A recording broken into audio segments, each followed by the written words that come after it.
अगर कोई आदमी बीमार है तो बीमार आदमी को तो इंजेक्शन लगना पड़ेगा ना, इंजेक्शन लगाना पड़ेगा। डॉक्टर कहता है अगर जल्दी बीमारी ठीक करना है तो 1000 mg का इंजेक्शन लगा दो, जल्दी बीमारी ठीक हो जाएगी, एंटीबायोटिक। और अगर इंजेक्शन लगेगा, हायरी दैया हायरी मैया करते हैं ना, डॉक्टर साहब धीरे से लगाना, सुई छिद जाएगी, धीरे धीरे धीरे धीरे धीरे, और जब तक डॉक्टर ने इंजेक्शन लगा दिया, जोर से इंजेक्शन शरीर में लग गया, हमें कितना दर्द हुआ, दर्द हुआ ना। ऐसे ही अगर हम मान लो मछली काट रहे हैं, उसको भी तो दर्द होता हो। हम एक इंजेक्शन अगर हमारे शरीर में लग जाता है तो मैया मैया याद आ जाती है। और जहां पशु पक्षियों का जो वध होता है उनमें भी तो प्राण है, उन्हें भी तो मैया याद आती होगी, उन्हें भी तो कष्ट होता होगा। इसलिए जीवन में सदैव ध्यान रखें, हमें मांसाहार नहीं पाना चाहिए। अरे भैया, दूसरों को मार करके लाश खाने से क्या फायदा, हम लाश खाएंगे। डॉक्टर कह रहा है कि कुछ ही घंटों में मरे हुए जीवात्मा में हजारों बैक्टीरिया पनप जाते हैं। उन बैक्टीरियों को बढ़िया तेल मसाला डाल के तल के खा रहे हो आप, फिर आप में और लंका वालों में क्या फर्क है। हमें अयोध्या वाले बनना है। अयोध्या वाले अगर हम बनेंगे तो तुलसी दल डाल करके भोजन करेंगे, तब आनंद आता है।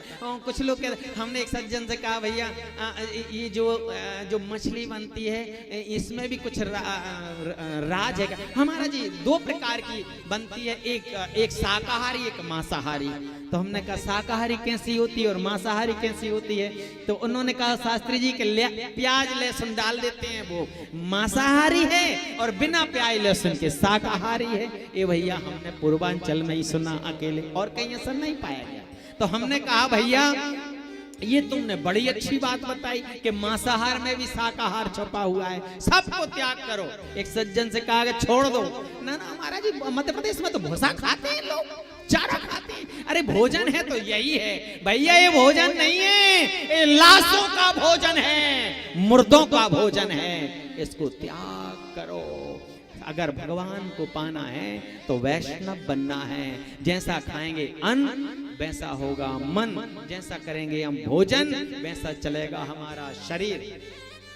महाराज प्राचीन भैया यज्ञ कर रहे हैं, हजारों बकरों की बलि दे दी, भैंसा कटवा दिए, यज्ञ कर रहे हैं अपने राज बचाने के लिए। नारद जी वहां से गुजरे और देख करके नारद जी आए, स्वागत किया, स्वागत करके बोले महाराज देखा मैंने समूची धरती को कुशाओं से पाट दिया, मैंने इतने हवन इतने यज्ञ किए, हजारों लाखों बकरों की बलि दे दी मैंने, हजारों भैंसे चढ़ा दिए मैंने, कई मुर्गा चढ़ा दिए मैंने, मांसाहार की हजारों लाखों की बलि दे दी मैंने, कुशाओं से पाट दिया समूची धरती को। बड़े पधारे महाराज। उन्होंने नारद जी बोले पापी तो बहुत देखे हैं लेकिन तेरे बराबर पापी नहीं देखा। पापी महाराज, अरे मैंने धरती को कुशाओं से बांट दिया, इतने यज्ञ किए और आप कह रहे हो कि मैं पापी हूं? अरे भाई तू पापी नहीं महापापी है। बोले कैसे? कि जरा ऊपर देख आकाश में, तूने जितने घोड़ों की बलि दी है, जितने बकरों की बलि दी है, जितने भैंसों की बलि दी है, वो मुंह फाड़ करके तेरा इंतजार कर रहे हैं। जब तू मर करके जाएगा और किसी भी होने में जाएगा, तेरे शरीर को नोच नोच करके खाएंगे, बदला लेंगे तेरे से। ये भारत भूमि है, कर्म भूमि है, जैसा करोगे जो आप खेत में बोगे वो आपको काटना पड़ेगा। आप अगर किसी को खा रहे हैं तो एक दिन जरूर ऐसा आएगा वो आपकी सब्जी भी बना करके खाएगा, ध्यान रखना। इसलिए मांसाहार नहीं खाना चाहिए। शिव शंकर सिंह जी इंजीनियर साहब पूर्णिया, हमने कहा कि अगर हमको रखना है तो दाल भात खाना है, बोले तैयार हैं हम, और उन्होंने कह दिया कि हम मांसाहार का त्याग कर देते हैं। इन्होंने मांसाहार का त्याग किया, दाल भात खा रहे हैं। ये क्या है? ये भगवान की कृपा है। जब ईश्वर की कृपा हो जाए, जब हम पर कृपा हो जाए, जब अच्छा कर्म करने को मिल जाए, तब कर लेना चाहिए, इनसे शिक्षा लेना चाहिए। ये भी बिहार के वासी हैं। जिनकी कथा हो रही है वो भी वैष्णव है ना। इसलिए जो बात वैष्णव में है वो मांसाहार में नहीं है। महाराज घोड़ा कहते हैं लोभ। वेद में उन्होंने कहा कि वेद में लिखा हुआ है पशु नाम आलभेत। वेद कहता है पशुओं की बलि करो। उन्होंने कहा वेद को तुमने समझा नहीं, वेद को तुमने जाना नहीं। पशु नाम आलभेत लिखा है ना, तो ये पशु कौन है? जो लोभी है, लोभ की बलि दो। घोड़ा क्या है? घोड़ा लोभी है। बकरा क्या है? मैं करता रहता है ना बकरा। तो बकरा की बलि नहीं देना है हमको, अभिमान की बलि देना है, लोभ की बलि देना है। और वेद में तो ये भी लिखा है जब कन्या का विवाह होता है, वेदों को मंत्रों को समझना बड़ा कठिन है।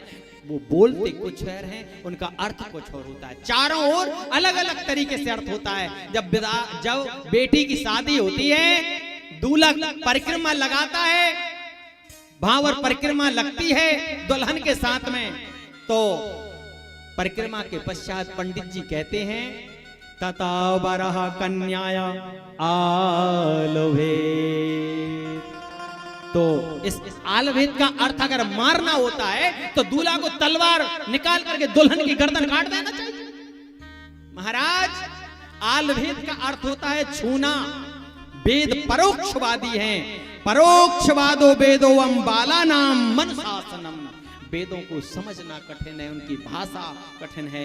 इसलिए वेद ये कहता है कि सीय राम मैं सब जग जानी, करो प्रणाम जोर जुग पानी। सबको इस संसार में जीने का अधिकार है। मछली को भी अधिकार है, मुर्गा को भी अधिकार है, भैया बकरे को भी अधिकार है, पशु पक्षियों को भी अधिकार है, घोड़ा को भी अधिकार है। भगवान ने उनको जीवन दिया है, तो आप किसी को जीवन नहीं दे सकते, तो उनका जीवन क्यों छीन रहे हो भैया? इसलिए जीने दो, सबको जीने का अधिकार है, सबको जीने का अधिकार है। कोई इस पंडाल में ऐसी मैया है जो खड़ी होकर के कह सकती हूँ कि आज से मेरे घर में ना मैं मांसाहार का भोजन बनाऊंगी और ना खाऊंगी? कोई है ऐसी मैया? वाह बेहार। हाथ नहीं, हाथ ऊंचे उठ रहे हैं शास्त्री जी, लेकिन डरती हैं मैया। भैया भी यहीं बैठे हैं ना, इसलिए मैया डर रही है। अच्छा, कौन कौन सी मैया के घर में मांसाहार नहीं बनता है? जरा खड़ी होकर के बता। देखो शास्त्री जी, इसको बिहार कहते हैं। यहाँ मांसाहार नहीं है। ये रामपुर गैयारी अररिया का क्षेत्र है। ये रामपुर। कौन कौन सी मैया के घर में मांसाहार नहीं बनता है? जरा ऊंचा हाथ उठा के बताएं।